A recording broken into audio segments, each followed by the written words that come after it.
I'm Jenna Seery, a bookseller and associate producer of Poured Over, and today I am very excited to be talking with Dennis E. Staples. He's the author of This Town Sleeps and Passing Through a Prairie Country. This has been such a joy to read. I was scared, I was intrigued, I was really along for the ride on this one, so thank you so much for joining us today. You're welcome. Hello, everyone. So there are a lot of things that happen in this book. You sort of like hit the ground running with us, and you're like, here we go on a journey and adventure. So I was hoping you could sort of set the book up for us a little bit so that we can get into the good stuff. Okay, so as the book opens, we have a prologue. It was actually previewed in People magazine a couple months ago, just a prologue called Keno Road. And we get a elderly man in a wheelchair named Old Frog Legs, who is just having just a regular day at the casino, and he gets accosted by these three unknown assailants, young native men, at his last moments as they rob him and take his life. He sees all of these ghosts heading toward the casino, and the sight of the ghosts themselves, the state of them, disturbs him because he can see echoes of some of his own demons in his past, and he sees that these ghosts are now. It seems like they have their sights set on the casino, or they're definitely just it's bad news. They're headed there.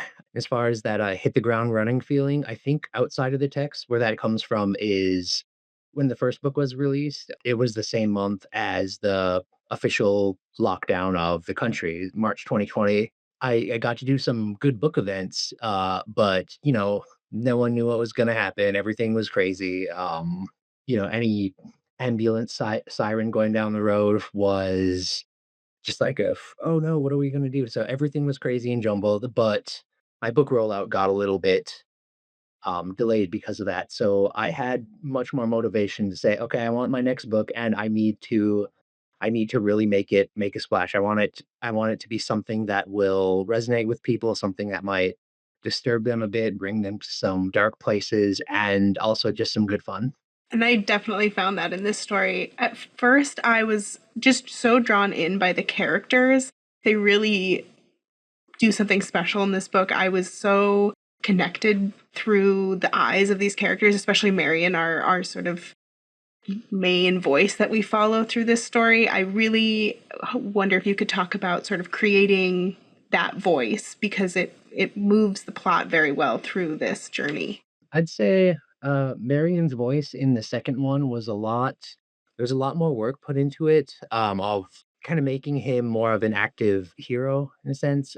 When I was writing the first book, it was a lot more kinda literary and character focused, so Marion didn't really get a chance to do a lot of the adventurous kinda stuff. But because it was a sequel and because I'm writing after that one, there's at least a bit of change or so that you find some growth. And I tried to give Marion this like amateur sense of a step into paranormalism, I guess, because in the first book, he even though he leaned skeptical, he followed the dog spirit around the res for a little while and had an interaction with the ghost, the spirit of the fallen Caden Kellier. From the first book, I think he had to have been somewhat more wise, but at the same time, it still had to be him. So I just had this image of him driving down. He's gonna be gone for hours, and then he has to stop at the casino quick because he slams energy drinks and is smoking weed.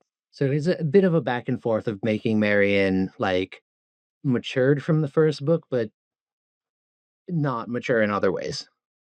I feel like there were so many moments where he did not know what was going on and I didn't know what was going on, and but we figured it out sort of together as we went through. And that was like I feel like that works so well in sort of a paranormal story or a horror story. It's like, yeah, we're all figuring this out together.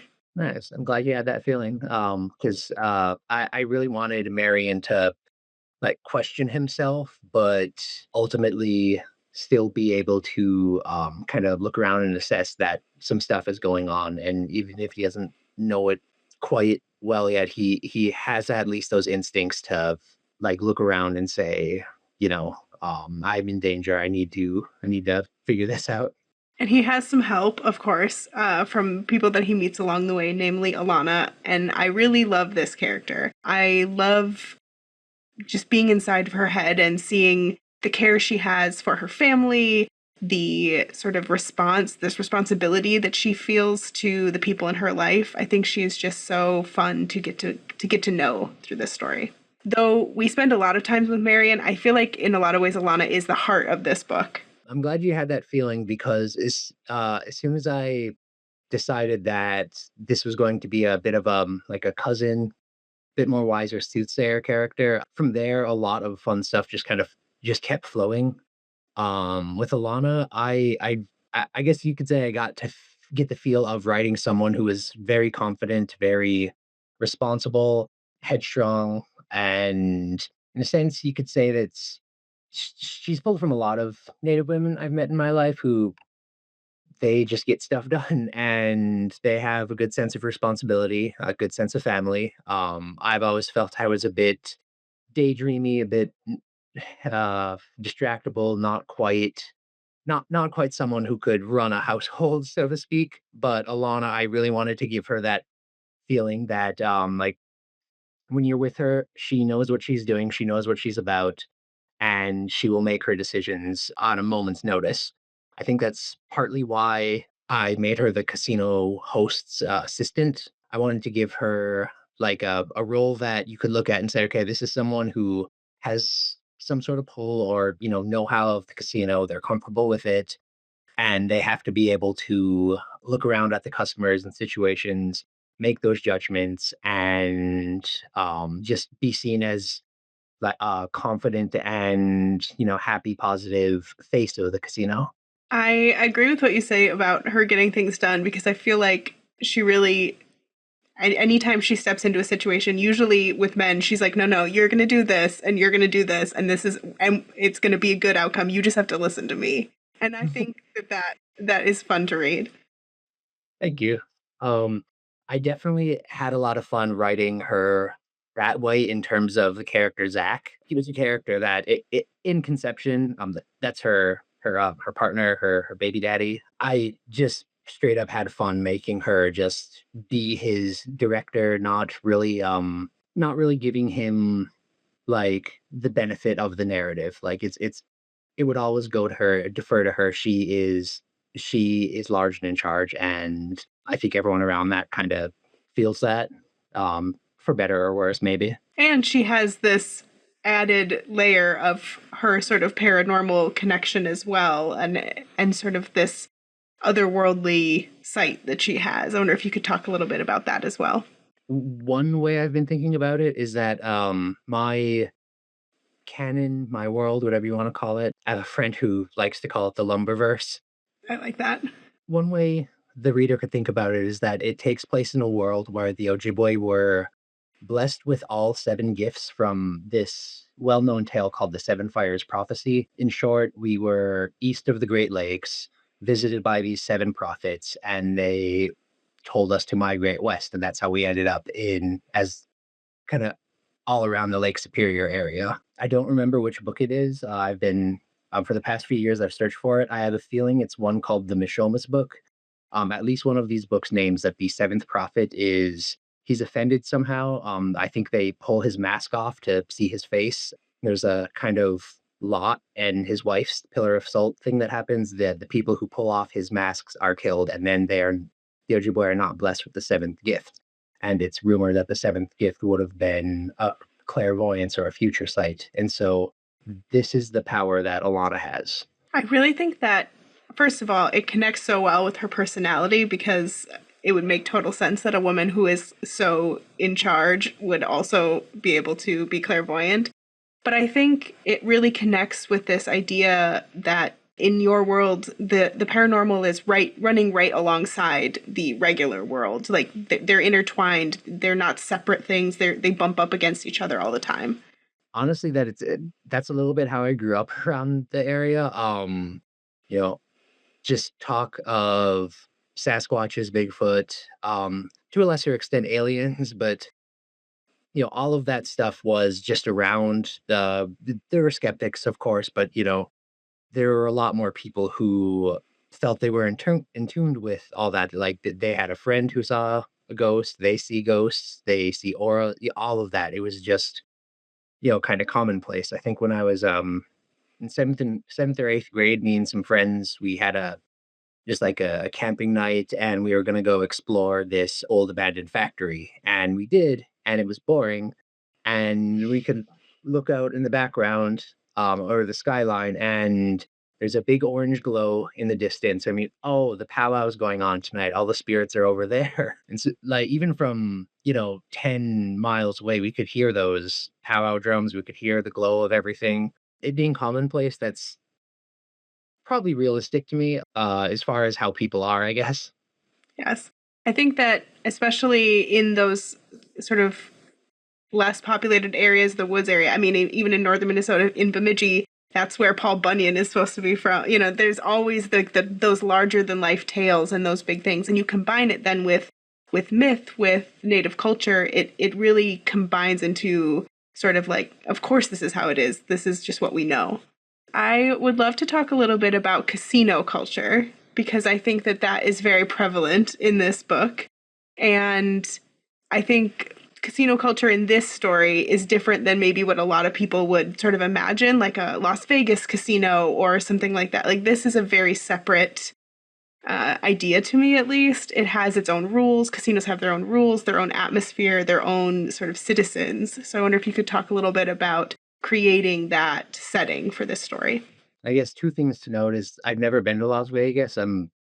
That idea kind of intimidates me. I don't know if I could navigate through that without, two other people who lived in Las Vegas forever, just basically holding my hand the whole time. As far as other casinos, I mean, I've been around them my whole life. I've made the joke before that I was raised in a smoky casino parking lot. I've seen uh, natives kind of make memes similar.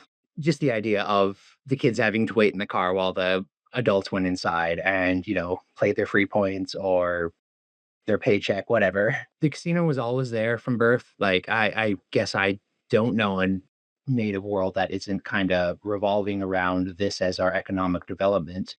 When I was in seventh grade, I believe our local tribe, they either donated money for our transportation or they just fielded the whole thing. Our class was able to go down to the cities and see the Diary of Anne Frank on stage. I think maybe at Chanhassen might be the name. And that was the first major, like, outside of movies, it was the first kind of like cultural trip that we took, and it was from the gaming. It was all possible because of the gaming industry. I've been to, I don't know, maybe 8, 9 casinos around Minnesota and North Dakota, and South Dakota, and they all do have a different feel to them, but it does feel like they are aiming for a certain atmosphere, one where you go in and you get lost. You get confused about where the exits are, where the bathrooms are, the beverage stations. Everything's dim, but also bright because the screens are just constantly throwing out this really harsh light. But the ceilings, they'll usually always have a dim lamp or so. To me, that was very familiar. Especially because I'd worked in one for the first 5 years of my adult life, and been to others. So there's a certain amount of it that is just commonplace every day for me. But because of how they're laid out like that, with all the sense of losing time, the dimness, the smoke, isolating feeling, all of that, I thought it would be the perfect place to set this horror novel and really dig into just a lot of these little details that maybe people might not note about just how casinos are run, how the patrons are, how the employees are, all of that. I like that you bring up that feeling lost sense. There are several moments in the book where characters are unsure what is real. They are not sure what they're feeling is accurate. They're, kind of lost in that sensation. And it is sort of that same thing when you step into that casino floor and there's lights and sounds, and it's one of the last places you can smoke inside, and there's, all this stimuli going on. It is really disorienting. And then you have on top of it that it is a strange thing. It's like you're there to spend money, to lose money, to win money. There's a lot of stakes at play. Yeah, one thing I like to just have a fun little creepy speculation of. I mean, if you can picture, I don't know, 1,000 years in the future, archaeologists, they're digging up, hey, this is the lost city of, or this is the lost land of so and so. They dig up a casino. Like, what did they do with all these empty boxes? They just left all these big, tall, empty boxes with glass inside of them. And if they had no context on what exactly, the real screen does and all of that, and they just see just the hardware equipment of it. I mean, if you can picture a casino that has everything, all the slot machines in it, but they're all off and maybe all of the screens are gone. It's an entirely different feel. So the casino, it really relies on having technology, bright colors, glamour, all of that just constantly in your face. And even when they dug that casino up, there'd be one really dedicated patron still in their chair at one of the slot machines in the corner, I think. Yes, absolutely. Still hoping that this is the big one, the next one. It's always the next one. It'll be the next time, I know. I do think it's also important to remember the connection that, like you said, that the gaming industry has with Native culture and with Native people, because it is something that I think has been talked about quite a bit. But I think as we sort of go forward, I feel like I find it becoming less and less prevalent to be remembered and talked about. But it is such a connection for these communities, especially in the book. There's so many people, that's their job, that's their livelihood, but it's also where they spend their time, spend their money, and it is a community place in a twisted way as well. So I think it's really interesting to get to read that from this perspective. Thank you. I remember some of the research that I was doing was, I think some of the earliest forms of Kino go back to I believe a Chinese dynasty who had funded their war through lottery, so funded their conquest and all that. And so when I think about all that, I think about a temple almost, a Dionysian temple, so there's a a Bacchus type of temple, which is apropos for my my namesake. There's a ritual involved in it. There's, people rubbing the screens. There's, I like this machine. I do this every night. I remember a customer telling me that this was their Friday night ritual when I was handing them a beer. They're kind of blurring the lines between like, this is a temple of sin, but it's still a temple. We do rituals there. We do things to make us feel better. We do things that piss us off. Uh, it's a whole thing. I think they're also often drawn to places like that are people that maybe are outside of the regular flow of society for whatever reason. And in this instance, we see people that maybe don't fit in quite perfectly among mainstream society, whether that's because they are marginalized in some way, or they're struggling with some certain aspects of their life. We see substance abuse, we see all these things that connect to, and I think that it really highlights like, oh, this is sort of, it goes with that temple of, this is a temple of maybe people who can't go to the other temple, we come here. Yeah, there's a big mix of crowd that you're gonna find in any casino. You'll usually find college age men at the card games, and the all of the machines. You can find younger people there, of course, but it's generally an older crowd. I've seen so much of it. I've seen so many iterations of it. I've seen that people, pounding on the slot machines because they lost all the money or the bonus game was not what they wanted it to be. They kind of feel they're owed more because maybe they're a special customer or they've been going there for years, that sort of thing. So, like along with all of the fun revelry, there is just the moments where the customer will kind of come at you with like this vitriol, and you know the anger can logically only be at yourself in that instance, yet you chose to press the button, you chose to put the money in the slot machine. But we as the whole company itself, the just the whole concept of it, like we make it so easy for you to do it. Well, the house always wins, or as you say, the haunted house always wins. Oh, that one, that scene there that you're referencing, that is my favorite in the book, and I think it might be possibly the best thing I've ever done. I really appreciate those. There are so many moments that will stick with me from the book. That is one of them. The other is, and without truly spoiling anything, it is when a character is in a situation in which teeth are ripped out of their mouth as they are being pulled underground. And I think that they're like, you are so good at writing those like tactile moments. I have to ask, like, as you're writing through, as you're going through, are you writing this like straight through? Do you sometimes have an idea for a scene and you're like, I don't know where this fits in yet, but I need to write it? Because there are some of those moments that are so good. I can at least cite for that scene, without too much spoilers, I guess. When I was drafting early on, and I decided on this big casino theme, I obviously needed characters who are alive and characters who are either already ghosts or are soon gonna be a ghost. And partly to do that, I went online, I searched common casino terms, poker terms, all of that, and I just started drafting ideas of different short stories based on those terms. And the one you're referencing, it comes from the term buried pair. It's when you have two cards, same, that are um, face down on the table. And so that whole section that whole chapter, it started because I had the word buried pair on the screen. And from there, it was just a matter of imagining what could that mean? What could that do in the context of this story? And where can I go with it for just maximum just horror and chaos? And it works. And I think there are so many of those little moments through where I'm like, I'm actually creeped out reading, which doesn't always happen when I love reading horror and I love reading speculative, but sometimes I can like be like, oh, I can like actually tell that's frightening. But there were definitely moments in this book where I'm like, oh, that feels actually frightening. Thank you for that. I really was aiming for some of those, just to like the horror of the mundane in some of it, the horror of just everyday life that you can see.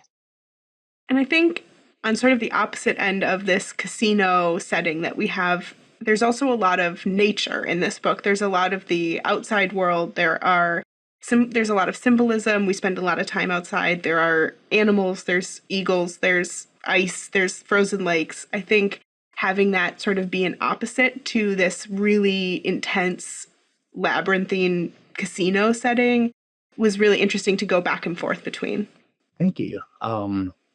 Yeah, the most of the casinos, they're within, 100, 200 yards of some woodland, even if it's not just a, big forest. It's, there's a lake nearby, there's trees everywhere. I think when I was maybe 19, we had a big summer storm that took out like everything in northern Minnesota. And the one place, at least in our immediate area, the one place that had power had the means to house some people while all of the power situations were getting taken care of, while trees were getting pulled off the roads. It was the casino. Everyone was holed up in the bingo hall. Everyone had to either get a hotel room there or use the basement showers. Like it's a community hub in a community that is it's a technological community hub that is in a nature community, you could say. So I'm glad to have those two contrasting elements to it, and I'm glad you liked it. I think also it connects so well with this idea of storytelling. There's a lot of storytelling within this book of characters trying to understand their own histories. I think it happens a lot with Marion, who he'll half remember a story he's been told or realize that he doesn't fully know something, so he has to go search it out. And there are a bunch of characters that I think sort of provide that information for him. And I think that's so interesting in the age we are now, where information is really accessible, but sometimes the information you need, you have to go and talk to people in your community in order to get that. It appears in both books, the painted silo. That was actually part of that because it was always there growing up near our elementary school, just this little community garden, painted up, boarded up, and I never knew what it was until I was maybe 20 or so. I think our my first year writing writing fiction one professor, she told us to go and like if you're close to your hometown, just go find something about it that you didn't know or is notable and just write something up on it. And that's actually what I did. I went to the local grocery store and I just started asking people that I knew there because know a bunch of people there at any given time. It was one of my classmates all through school. His father, who was also, I think, the athletic director growing up, all through school, he was the one that told me that it was a wild rice silo. That's where the tribe used to store the wild rice for the community. And then, in terms of story construction, this is actually why Marion is taken. It was very deliberately his phone is taken away. I wanted to show, our modern thing. We go walking or we're in a place, we're in an elevator. We're not quite in the most comfortable positions, sitting there on our phone. And so I gave Marion some of that in the beginning. I gave Marion a little bit of leeway of like he gets to Google a couple things about ghosts, but not too long after that, I like, okay, I got to take his phone away and then see what he can do. Because I mean, we're so dependent on our phones these days. Even back in, I set the book in 2017. Even back then, I'm sure it would have been a struggle a week or two if suddenly my phone was gone. Even if it was just like some annoyances, emails, all that. Like it's that they're that integral to us that as soon as they're gone, it feels like just a whole world of resources and what we're able to do is taken away from us. So very intentionally, I took away Marion's technology. It's hard to navigate this when you can't Google what to do when this ghost is chasing me. Exactly. And I like the way that he was able to balance being like, okay, some of this stuff is too big for me to like deal with, and I need to go talk to someone who knows a little bit more, usually Alana, but also there's like a group of guys that sort of educate, that provide some education. I really just like that he is able to be like, okay, I need to know more, even though sometimes it feels like he's like, maybe I don't want to know anymore. Maybe I can't deal with all of this. I think some of that it definitely comes from just like a personal place where if I, no matter where, if I go into a new setting, maybe less and less these days, but if I go into a new setting and I don't know what's going on. Like, I'll probably stumble out my words. Asking for help. I feel like I come across as looking extremely nervous and skittish just about anywhere like that. So some of Marion's instincts like that come from just my own little habits when I'm in a new place. And so I wanted to transfer that to him and just show that like, he's got things he needs to learn. He's got experiences that kind of scratch the surface of some of the topics, but he's only barely familiar with. And we get to go on that adventure with him, which is always very fun. And I do think that at the end of the day, a horror story like this or a paranormal story like this is such a good way to wonder about some of these big questions like ghosts and, what happens, how all of these paranormal aspects that relate to our lives, how can we deal with that? What does it really mean? And I know that you've written in a bunch of genres before. You've written fantasy and speculative fiction and now horror. And what is it about genre fiction? I'll say in quotes because I think that means a lot of things. But what is it about writing these kinds of stories that draws you in? I think it's definitely the sense of wonderment, the sense of imagination, possibility, and always going for something bigger, more grandiose, and just, you know, worldly. Maybe there are some non-genre media that I do enjoy, but it's a little harder to do because you just know it's close to real life and nothing big and out of the ordinary is going to come and break up the flow. Whereas in this horror novel, I could put in so many different elements that I remember from, school or this or that, just life in general to color some of the images. One example, in near the end of Glenn's second chapter, there's a scene involving a birch bark tree, and peeling off the skin of the birch bark. I kind of revisit that a lot in my writing, especially if I'm leaning towards a more creepy or horrific scene, because when I was maybe 14 or 15, I was reading a book called Ojibwe Heritage by Basil Johnston, and it tells the story of how the Ojibwe had discovered tree sap. And it's basically a birch bark tree starts to feel the bugs under its bark, is screaming in agony, and the only animal that can help it is the woodpecker. So the woodpecker goes and helps, and then the birch sap flows. And then the Ojibwe knew that sap was in trees. Like that was the story. And I remember sitting there in high school just like, oh, oh God, why did I read this? I didn't need to know that. So now I think I just feel the need to tell people that in stories sometimes. I think that that's so funny that those things that stick with us years and years after we read them, especially when it's something that there's so many like myths or like origin stories are so frightening when you take the time to read them. It's like, oh, we've actually been telling these scary stories since we could tell stories. One of the aspects of Ojibwe storytelling is that, yeah, according to some, you can only tell stories during the winter. And it's because if you told the stories any other season, like the spirits and the animals, they would not appreciate being talked about, and they don't have the cold to stop them, so they can come right after you. There's definitely something of like storytelling is manifesting these things real, even if they're not quite tangible.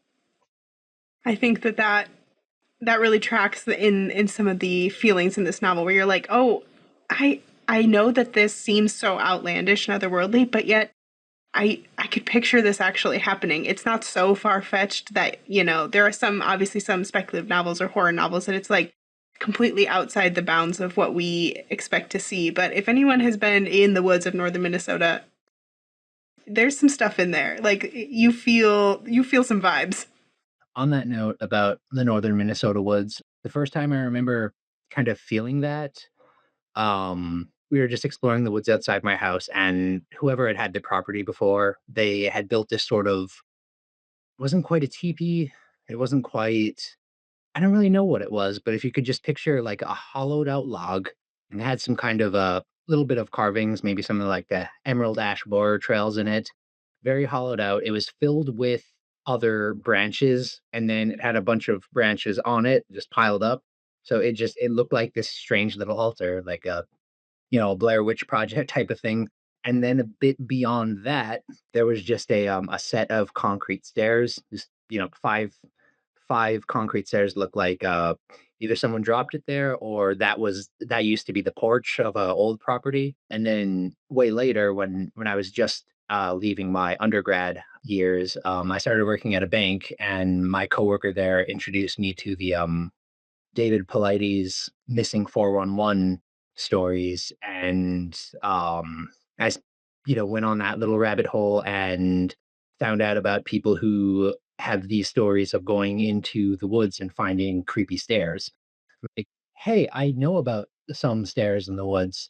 They weren't very high, and seemingly I survived them. So But we never know.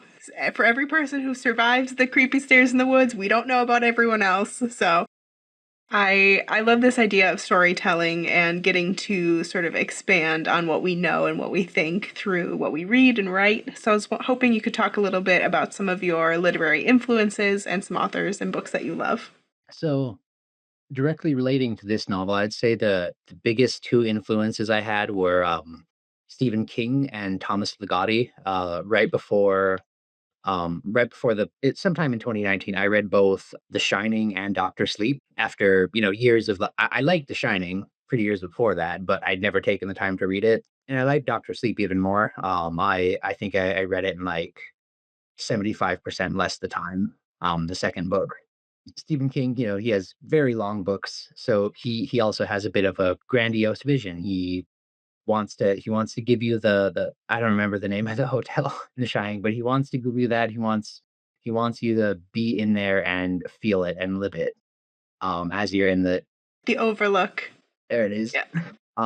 Whereas Thomas Ligotti, he is very disturbing, very pessimistic, very dreary, philosophical. So I can only handle so much of his short stories all at once. But he has this um he has this weird twist structure in a lot of his short horror fiction where once you get to the end, it's like, oh, that's the twist, and it doesn't make you feel good. It kind of brings you to like a, "Oh, that was awful. That was just awful." It brings you to a dreary place because his reveals, they sink in your stomach and you kind of realize that maybe he wants you to be entertained. I mean, he is a writer, but he definitely wants to give you this real unease sense.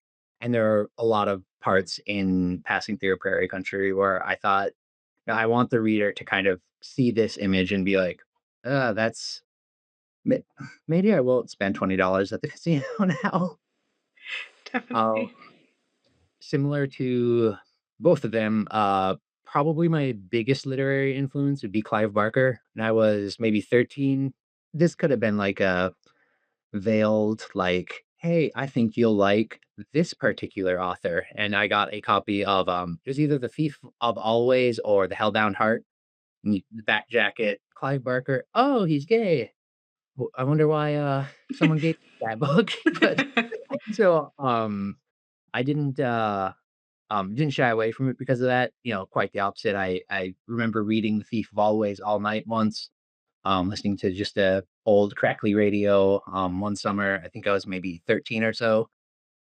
So I've read most of his stuff. There's a handful of his novels that I haven't read, and I guess I haven't checked out his video games, or some of his comics and plays, but I do have some of his plays, and they're pretty great. And he is not shy about trying to take you to a very disturbing place. There, blood, skin, bones, body parts, everything in a Clive Barker novel, it will take you to a place where you're like, "What? Why did I start reading this?" Even some of his plays are like that.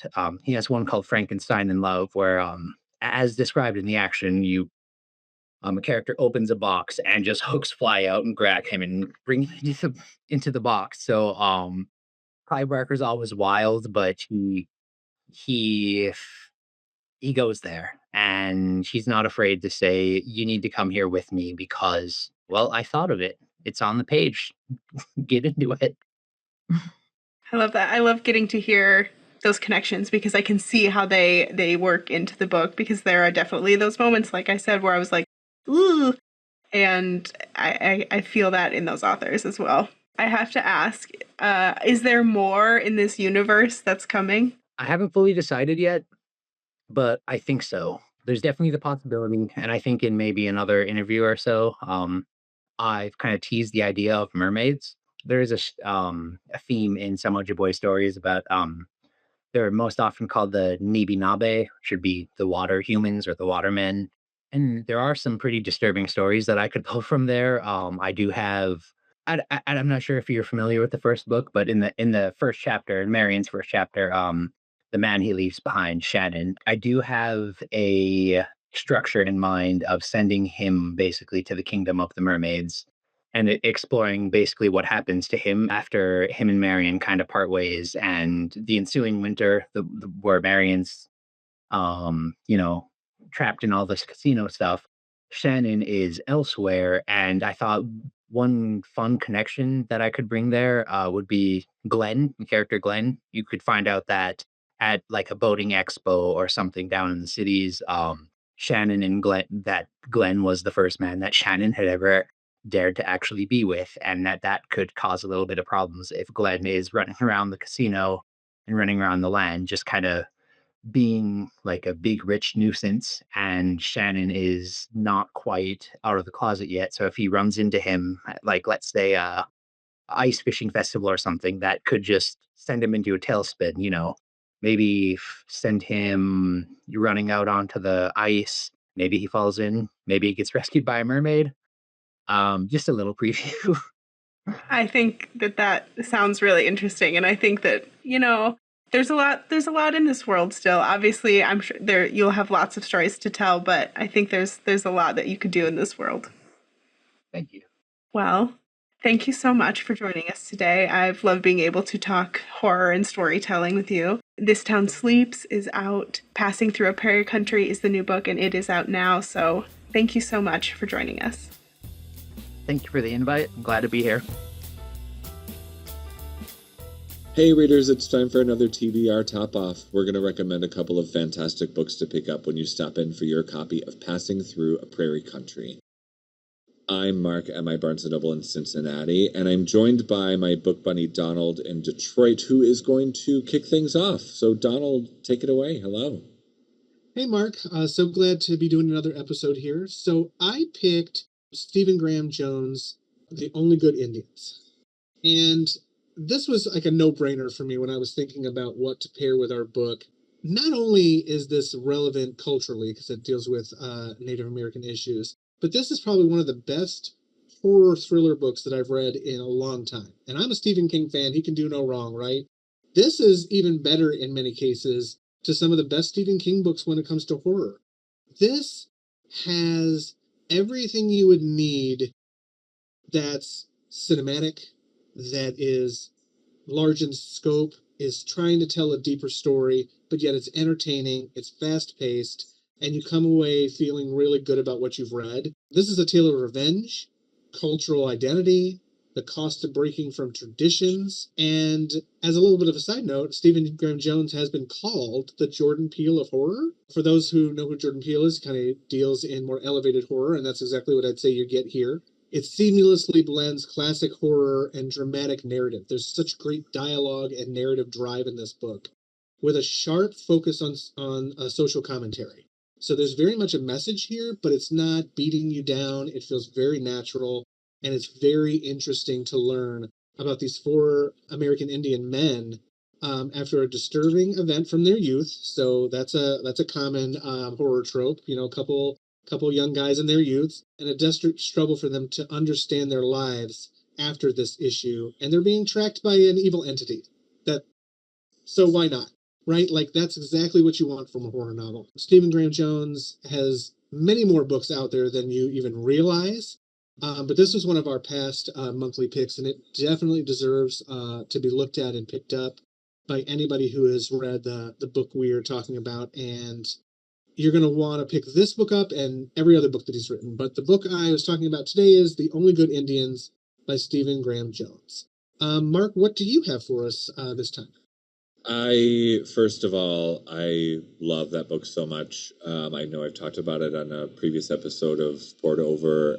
There are scenes in that book that I can never unsee, and it's written and paced so perfectly. And I did just finish Passing Through a Prairie Country, and really just is hitting this really excellent trend of indigenous themes mixed in with horror. There's something about it that's just hitting so perfectly. And it reminded me of a book I had read a while back called White Horse by Erica T. Worth that is also doing something very similar. This is a dark, wild ride full of past trauma and present nightmares. It follows Kari, who is a woman living back in her hometown, and really kind of has successfully-ish tamped down her pretty checkered dark past. She is spending most of her time helping her convalescing father, and then spending nights at the local dive bar, the White Horse. When a cousin brings her a old bracelet belonging to Kari's mother, things start to get pretty darn spooky. Kari starts to experience these terrifying visions that get increasingly more potent and horrifying. And this is also linked to the darkness and trauma that she's gone through as a child, and more importantly, what actually happened to her mother. I can't say too much more than that, because just know that things unravel pretty rapidly in the best way. This is a novel full of indigenous lore, family secrets, and very real horrors. It's got this texture and this lovely sense of darkness that will stick with you long after you finish the book. So please check out White Horse by Erica T. Worth.